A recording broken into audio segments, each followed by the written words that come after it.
Hello students, welcome to my channel. तो आज मैं आप सभी को चैप्टर नंबर 3 मैट्रिसेस के एक्सरसाइज 3.3 का क्वेश्चन नंबर 2 करवाने जा रही हूँ। हमें दिया है if A is equal to this matrix and B is equal to this matrix then verify that. तो क्वेश्चन नंबर 2 में हमें A मैट्रिक्स और B मैट्रिक्स दी हुई है, हमें इन दोनों पार्ट्स को वेरीफाई करके बताना है। ठीक है, तो ध्यान से देखिए, यहाँ पर दोनों पार्ट्स में ना आपको A ट्रांसपोज और B ट्रांसपोज चाहिए होगा। ठीक है, तो सबसे पहले हम इन्हें ही फाइंड आउट कर लेते हैं, फिर दोनों पार्ट्स को वेरीफाई करते हैं। ठीक है, तो सबसे पहले फटाफट से मैं A ट्रांसपोज निकालती हूँ। तो हमें यहाँ पर A मैट्रिक्स दी हुई है, तो इसका हम ट्रांसपोज लिखते हैं। तो देखिए, रोज और कॉलम का इंटरचेंज कर देंगे हम। तो यहाँ पर हो जाएगा -1 5 -2 2 7 1 देन 3 9 1। तो ये हमारे पास A ट्रांसपोज आ गया। ठीक है, अब हम B मैट्रिक्स दे रखी है, B मैट्रिक्स का ट्रांसपोज निकाल लेते हैं।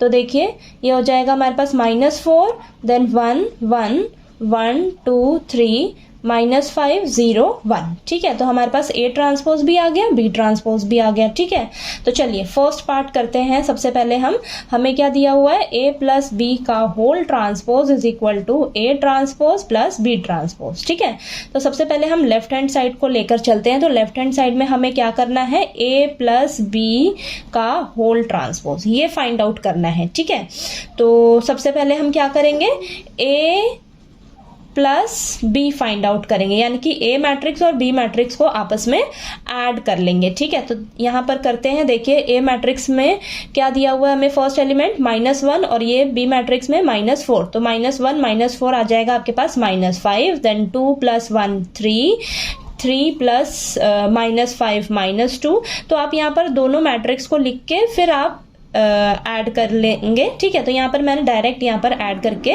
दिखा रही हूँ आपको। ठीक है, तो नेक्स्ट है 5 + 1 6 देन 7 + 2 9 देन 9 + 0 9 देन नेक्स्ट है हमारे पास -2 + 1, ये हो जाएगा -1 देन नेक्स्ट 1 + 3 4 1 + 1 2। ठीक है, तो आपके पास ये देखिए आ गया A प्लस B मैट्रिक्स आया है। ठीक है, A प्लस B मैट्रिक्स आया निकल के। अब हमें क्या करना है, इसका हमें ट्रांसपोज फाइंड आउट करना है। ठीक है, तो अब हम क्या करेंगे, इस मैट्रिक्स का ट्रांसपोज निकालेंगे। तो देखिए क्या हो जाएगा हमारे पास, -5 6 -1 देन 3 9 4। ठीक है, -2 देन 9 और ये 2। ठीक है, यही आएगा ना। ठीक है, A प्लस B मैट्रिक्स का हमने ट्रांसपोज निकाल लिया। ठीक है, तो ये आ गया हमारे पास। ठीक, लेफ्ट हैंड साइड में आपके पास ये आया है। तो चलिए अब इसकी राइट हैंड साइड को सॉल्व करते हैं। तो राइट हैंड साइड में हमें क्या दे रखा है, A ट्रांसपोज और B ट्रांसपोज जो हमने निकाला है उन दोनों का हम अब सम कर देंगे। ठीक है, तो देखिए यहाँ पर लिख लेते हैं हम A transpose plus B transpose. ठीक, तो यहाँ पर देखिए A ट्रांसपोज में आपके पास क्या एलिमेंट्स है, -1 -4 -5 हो जाएगा then 5 + 1 6 next -2 + 1 -1 2 + 1 3 next 7 + 2 9 then 1 + 3 4 3 + -5 -2 9 + 0 9 then next 1 + 1 2। ठीक है, तो ये आपके पास देखिए A transpose plus B transpose आ गया। अब ध्यान से देखिए, आपका ये लेफ्ट हैंड साइड और राइट हैंड साइड सेम आ रहा है ना। यही आपको वेरीफाई करके बताना था कि आपकी जो लेफ्ट हैंड साइड है वो राइट हैंड साइड के इक्वल होनी चाहिए। ठीक है, तो ये आपको वेरीफाई करना था ना। तो देखिए वेरीफाई हो गया, सेम आ रहा है ना आंसर। ठीक है ना, तो चलिए अब इसका हम सेकंड पार्ट करते हैं। सेकंड पार्ट में हमें दिया है A माइनस B का transpose is equal to A transpose minus B transpose. ठीक है, तो हमें अब इसे वेरीफाई करना है।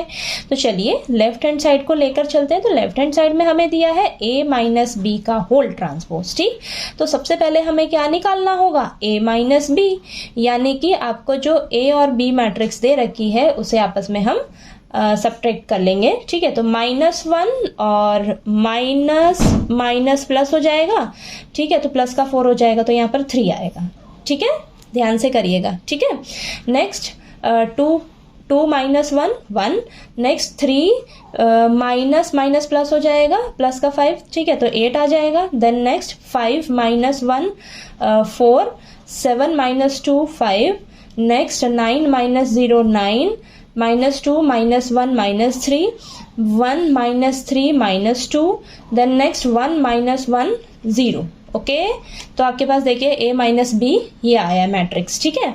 अब हमें क्या करना है, इसका ट्रांसपोज फाइंड आउट करना है, ठीक है। तो इस मैट्रिक्स का हमें ट्रांसपोज निकालना है अब, ठीक है। तो इसको लिख लेते हैं हम 3 4 minus 3, next 1 5 minus 2, then 8 9 0।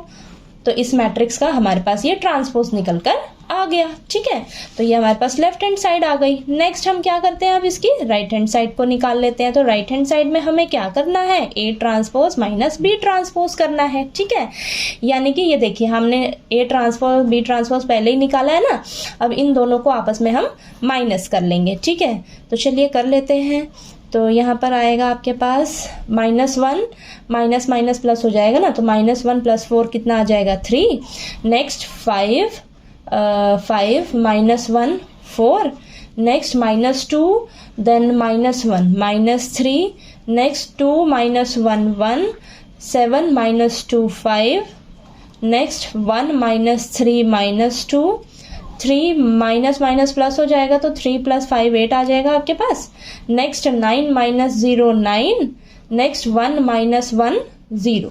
Okay देखिए दोनों देखिए सेम आ रहा है ना आपके पास, लेफ्ट हैंड साइड और राइट हैंड साइड सेम आ रही है, ठीक है। तो आपका ये वेरीफाई हो गया सेकंड पार्ट भी। तो यहाँ पर लिख लेंगे हम left hand side is equal to right hand side, ठीक है। तो देखिए आपका क्वेश्चन नंबर 2 जो है वो कंप्लीट होता है, बहुत ही इजी है, ठीक है। बस आपने क्या करना है, ट्रांसपोज आपको आता ही है निकालने, ठीक है, कि हम क्या करते हैं रोज और कॉलम का आपस में इंटरचेंज कर लेते हैं, ठीक है। अब फर्स्ट पार्ट में आपको और सेकंड पार्ट में बस क्या करना था, लेफ्ट हैंड साइड और राइट हैंड साइड को एक दूसरे के इक्वल वेरीफाई करके बताना है। तो इसको सॉल्व किया हमने, सॉल्व करने पर देखिए हमारी लेफ्ट हैंड साइड और राइट हैंड साइड एक दूसरे के इक्वल आ रही है, तो ये आपका वेरीफाई हो गया क्वेश्चन, ठीक है। तो चलिए आपको क्वेश्चन नंबर 2 जो है वो अच्छे से क्लियर हो गया होगा। कहीं कोई डाउट आए आपको तो प्लीज़ आप पूछिएगा, और अगर आपको मेरा वीडियो अच्छा लगे, मेरा पढ़ाया हुआ अच्छा लगे तो प्लीज़ मेरी वीडियो को लाइक कीजिए, शेयर कीजिए और ज़्यादा से ज़्यादा सब्सक्राइब कीजिएगा मेरे चैनल को। Thank you so much.